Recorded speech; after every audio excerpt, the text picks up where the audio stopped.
혹시 요즘 결혼하는 커플 10쌍 중 한 쌍은 국제 결혼이라는 이야기 들어보셨어요? 이제는 정말 주변에서 심심치 않게 볼 수 있는 그런 풍경이 된 것 같아요. 오늘은 바로 이 한국의 국제 결혼, 그중에서도 특히 한국 남성들의 선택에 좀 초점을 맞춰서요. 보내주신 자료들을 아주 깊이 한번 파헤쳐 보려고 합니다. 2024년 최신 통계청 자료부터 좀 딱딱하지만 현실적인 F6 결혼 비자 안내문, 그리고 한국남 일본여 국제결혼 급증이라는 아주 흥미로운 제목의 실온까지, 마지막으로 정부의 다문화 가족 정책 기본 계획까지 정말 스펙트럼이 넓은 자료들이 보였어요. 이 숫자와 트렌드 너머에 있는 우리 사회의 진짜 모습은 뭘지 한번 제대로 탐험해 보시죠. 네, 보내주신 자료들을 쭉 꿰어보니까 정말 흥미로운 지점들이 많더라고요. 일단 큰 그림부터 좀 말씀을 드리면 한국의 국제결혼은 여전히 한국 남성 더하기 외국 여성 이 조합이 한 75% 정도로 압도적으로 많아요. 이건 뭐 어제오늘의 일은 아니잖아요. 그런데 그 안에서 아주 의미심장한 새로운 흐름이 포착되고 있습니다. 그래서 오늘 저희는 먼저 데이터로 국제결혼의 전체적인 지도를 한번 그려볼 거고요. 그 지형도 위에서 최근 가장 뜨거운 지점이죠. 왜 유독 한국 남성, 일본 여성 커플이 폭발적으로 늘고 있는지 그 근본적인 원인을 한번 추적해 볼 겁니다. 그리고 나면 이런 선택의 이면에 있는 현실적인 어려움과 이 모든 변화가 우리 사회의 미래에 어떤 질문을 던지고 있는지까지 차근차근 짚어보겠습니다. 좋습니다. 역시 시작은 숫자부터 봐야겠죠? 2024년 통계청 자료를 보니까 정말 전체 혼인의 10%가 다문화 혼인이더라고요. 이게 그냥 숫자로만 들으면 감이 잘 안 오는데 말 그대로 지금 결혼하는 제 친구들 10명 중 1명은 외국인 배우자와 가정을 꾸리고 있다는 거잖아요. 정말 세상이 많이 바뀌었구나 싶어요. 그런데 이 구성을 뜯어보면 좀 기묘한 불균형이 보입니다. 전체 국제결혼의 4분의 3, 그러니까 약 1만 5천 건이 한국인 남편과 외국인 아내의 조합이고요. 반대로 한국인 아내와 외국인 남편은 4분의 1, 약 5천 건밖에 안 돼요. 이 차이가 상당하네요. 그렇죠. 그 성비 불균형은 수년째 이어져 온 한국 국제결혼의 가장 큰 특징 중 하나입니다. 과거 80, 90년대 농촌 총각 장가 보내기 운동 같은 정책의 영향이 지금까지도 이어진다고 분석하는 시각도 있고요. 그런데 더 재미있는 건 단순히 성별뿐만이 아니에요. 보내주신 자료에 나온 부부의 평균 초혼 연령 차이를 보면 더 놀랍습니다. 저도 그거 보고 깜짝 놀랐습니다. 평균 나이 차이가 7살이나 되더라고요. 한국인끼리 결혼할 때 평균 2살 정도 차이 나는 것과 비교하면 이건 정말 큰 격차잖아요. 남편은 평균 37세, 아내는 30세. 이건 그냥 나이가 좀 차이 나네 수준이 아니라 뭔가 구조적인 배경이 있을 것 같다는 생각이 딱 들어요. 바로 그 지점입니다. 그 나이 차이라는 단서를 따라가다 보면 배우자의 국적과 자연스럽게 연결이 돼요. 한국 남편 더하기 외국인 아내 조합의 국적 순위를 한번 볼까요? 1위가 베트남으로 27.6%, 2위가 중국 19%, 3위가 태국 16.1% 순이에요. 대부분 동남아시아 국가들이죠. 그 뒤를 일본이 7.5%로 있고요. 반면에 한국 아내 더하기 외국인 남편 조합은 완전히 다른 세상이네요. 1위가 미국 29.6%로 압도적이고요. 그 다음이 중국 16.1%, 3위가 베트남 12.6% 순이군요. 와, 한국 여성들은 미국 남성과의 결혼이 정말 많네요. 네, 이 두 데이터를 나란히 놓고 보면 국제결혼에도 두 개의 뚜렷한 길이 보이기 시작합니다. 한국 남성들은 주로 아시아권, 특히 동남아시아 여성을 만나고 한국 여성들은 주로 서구권 남성이나 중국 남성을 만난다는 거죠. 이건 아마도 만남의 방식 자체가 다르다는 걸 암시해요.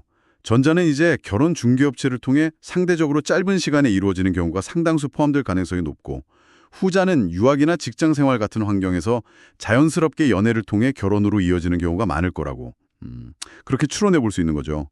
나이 차이가 크게 나는 것도 이런 배경과 무관하지 않고요. 그렇군요. 데이터만으로도 이렇게 다른 두 가지 서사가 그려진다는 게 정말 흥미롭습니다. 그런데 이 익숙한 데이터 지도에 최근 아주 큰 지각지 변동이 일어나고 있다면서요. 바로 한국 남성, 일본 여성 커플의 급증인데요. 보내주신 중앙일보 실론을 보니까 2024년 통계에서 이 조합이 전년 대비 무려 40%나 급증했다고 해요. 40%라니 이건 그냥 좀 늘었네 수준이 아니잖아요. 맞습니다. 보통 이런 현상을 두고 한류 드라마 속 한국 남성의 긍정적인 이미지나 최근 개선된 한일 관계 덕분이라고도 많이 이야기하죠. 물론 그런 영향도 있겠지만 그건 좀 표면적인 이유에 가깝고요. 보내주신 자료들을 종합해보면 그보다 훨씬 더 근본적이고 구조적인 이유가 한국과 일본의 결혼 문화 차이에 숨어 있다는 걸 알 수 있습니다. 결혼 문화의 차이요? 혹시 돈 문제일까요? 마침 여기 결혼정보업체 듀오에서 조사한 자료가 있는데 한국의 평균 결혼 비용이 3억 6,173만 원이요. 숨이 턱 막히는 액수네요. 사실 이 금액 때문에 결혼을 포기한다는 얘기도 정말 많잖아요. 네, 그렇죠. 그런데 더 놀라운 건 그 3억 6천만 원 중에 84.1%, 그러니까 약 3억 원이 전부 신혼집 마련 비용이라는 겁니다. 그리고 자료는 이 엄청난 주거비용 부담이 여전히 남성에게 크게 기대되고 있다고 지적하고 있어요. 결혼이 단순히 두 사람의 결합을 넘어서 양가 가족과 사회에 뭔가를 보여주는 중요한 통과 의례처럼 여겨지는 문화가 아직 강하게 남아있기 때문이죠. 남자가 집은 해와야지 하는 그 압박감이군요. 그런데 일본은 우리랑 많이 다른가 보죠? 완전히 다른 세상이라고 해도 과언이 아닙니다. 일본은 이미 오래전부터 가까운 지인들만 불러서 작게 치르는 스몰 웨딩이 보편화됐고 요즘은 아예 결혼식을 생략하는 나시콘이라는 말까지 유행하고 있거든요. 신혼생활도 우리처럼 아파트 전세에서 시작해야 한다는 압박감 없이 작은 원룸이나 임대주택에서 시작하는 걸 아주 자연스럽게 받아들이고요. 집을 바라보는 관점 자체가 다르다는 점도 정말 신선했어요. 실언에 따르면 일본 젊은 세대는 집을 미래 가치가 오르는 투자 자산이 아니라 시간이 지날수록 가치가 떨어지는 소비재, 즉 감가상각 자산으로 인식한다고 하더라고요. 한국에서는 상상하기 힘든 개념이잖아요. 우리는 영끌에서라도 집을 사야 한다고 생각하는데 말이죠. 복대의 돈을 보태주는 문화도 일본에서는 아주 드물고요. 결국 이 모든 걸 연결해보면 하나의 결론에 도달하게 되죠. 한국남 일본녀 결혼의 급증 현상은 한국의 과도한 결혼 비용과 남에게 보여주기 위한 허례허식 문화에 지친 한국 남성들이 다른 대안을 찾아 나선 결과라는 강력한 신호인 셈입니다. 각자의 경제적 능력에 맞춰서 합리적으로 시작할 수 있는 결혼 문화를 찾아 일본으로 눈을 돌리고 있다는 분석이 가장 설득력 있죠. 듣고 보니 정말 합리적인 선택처럼 들리네요. 그런데 이런 문화적, 경제적 계산만으로 모든 게 해결된다면 좋겠지만 보내주신 F6 결혼이민 비자 안내문을 보니 현실은 전혀 다른 이야기더라고요. 사랑하는 사람과 한국에서 함께 살기 위해 넘어야 할 산이 이건 정말 보통 일이 아니던데요. 맞습니다. 국제결혼은 감정만으로 되는 게 아니라 아주 복잡하고 까다로운 행정 절차의 관문을 통과해야 하죠. 보내주신 세품 글로벌 행정사의 F6 비자 가이드를 보면 그 어려움이 아주 잘 나타나 있어요. 국가는 이 비자 심사를 통해 결혼의 진정성을 제도적으로 검증하려고 하거든요. 맞아요. 그 진정성이라는 단어가 계속 나오더라고요. 몇 가지 요건을 보니까 일단 경제적 능력을 증명해야 해요. 2인 가족 기준으로 연소득이 약 2,359만 원 이상이어야 한다고 나와 있네요. 네, 그 소득 기준이 누군가에게는 높지 않은 금액일 수 있지만 사실상 국가가 최소한 이 정도의 경제적 안정성은 갖춰야 결혼 이민을 허락하겠다는 기준선을 긋는 셈이죠. 그런데 돈만 있다고 되는 게 아니라는 게 진짜 문제입니다. 정말 그렇습니다. 혼인의 진정성을 입증하라는 항목이 정말 까다로워 보여요. 두 사람이 주고받은 카카오톡 대화 내역, 함께 찍은 사진, 통화 기록 같은 것들을 다 제출해서 위장 결혼이 아니라는 걸 증명해야 한다니. 이건 뭐랄까 지극히 사적인 감정의 역사를 서류로 전부 까발려서 증명하라는 거잖아요. 기분이 좀 이상할 것 같아요. 그렇죠. 거기에 의사소통 능력도 증명해야 합니다. 외국인 배우자가 한국어 능력 시험, 토픽 1급 이상을 따거나 정부가 지정한 교육기관에서 한국어 교육을 이수했다는 증명서가 필요해요.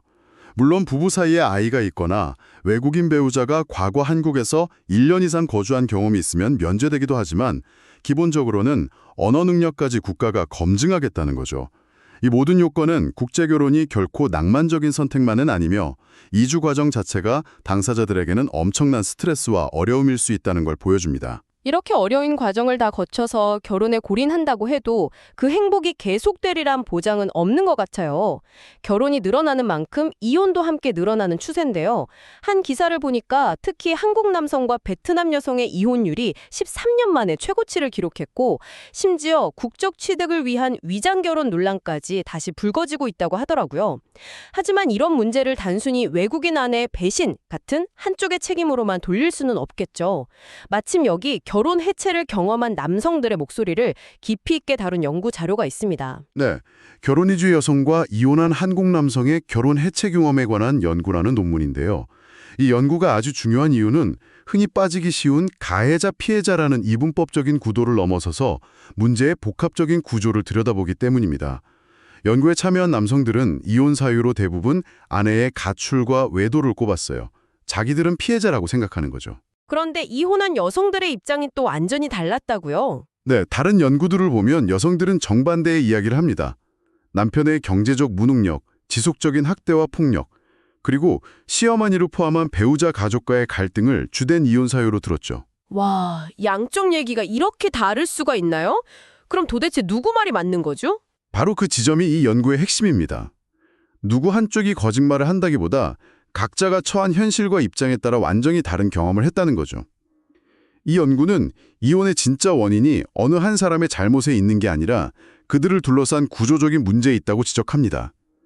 예를 들어 결혼 중개업체를 통해 몇 번 만나지도 않고 단기간에 성사되는 상업화된 결혼 과정 자체가 처음부터 불안정성을 내포하고 있다는 점, 그리고 아내라면 당연히 밥하고 시부모 모시고 남편에게 순종해야 한다는 한국 남편의 가부장적 기대와 한국에 와서 자신의 삶을 개척하고 자아를 실현하고 싶어하는 이주 여성의 욕구가 충돌하면서 파국으로 이어진다는 겁니다. 결국 개인들의 선택이 모여서 우리 사회 전체가 빠르게 다문화 사회로 변하고 있다는 증거일 텐데요.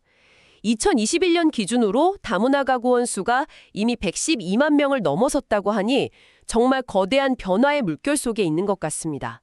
그렇다면 정부는 이 변화를 어떻게 바라보고 어떤 미래를 그리고 있을까요? 보내주신 제4차 다문화 가족 정책 기본계획 자료에서 그 청사진을 엿볼 수 있을 것 같네요. 네, 이 기본 계획을 보면 정부가 현재 우리 사회의 다문화 현주소를 어떻게 진단하고 있는지 명확하게 드러납니다. 정부가 가장 심각하게 보고 있는 문제는 크게 두 가지예요. 첫째는 다문화 자녀의 학력 격차 문제입니다.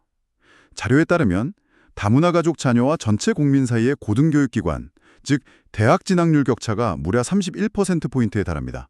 이건 그냥 공부를 좀 못한다는 차원이 아니라 사회계층의 대물림으로 이어질 수 있는 아주 심각한 위험 신호죠. 31%포인트라니 출발선부터가 완전히 다른 거네요. 또 다른 문제는 역시 똘레랑스, 즉 우리 사회의 수용성 문제겠죠? 맞습니다. 국민의 다문화 수용성 점수가 2021년 기준으로 100점 만점에 52.27점에 불과합니다. 여전히 낮은 수준에 머물러 있는 거죠. 정부는 이 두 가지 핵심 문제를 해결하기 위해서 다문화 가족과 함께 성장하는 조화로운 사회라는 비전을 내걸었어요. 그리고 그 비전을 실현하기 위한 핵심 과제도 명확하게 제시하고 있습니다. 다문화 아동 청소년에게 동등한 출발선을 보장하기 위해 학습 지원과 진로 개발을 적극적으로 돕고 안정적인 생활 환경을 만들어주며 무엇보다 상호 존중에 기반한 사회 전체의 다문화 수용성을 높이겠다는 겁니다. 비전 자체는 정말 좋네요.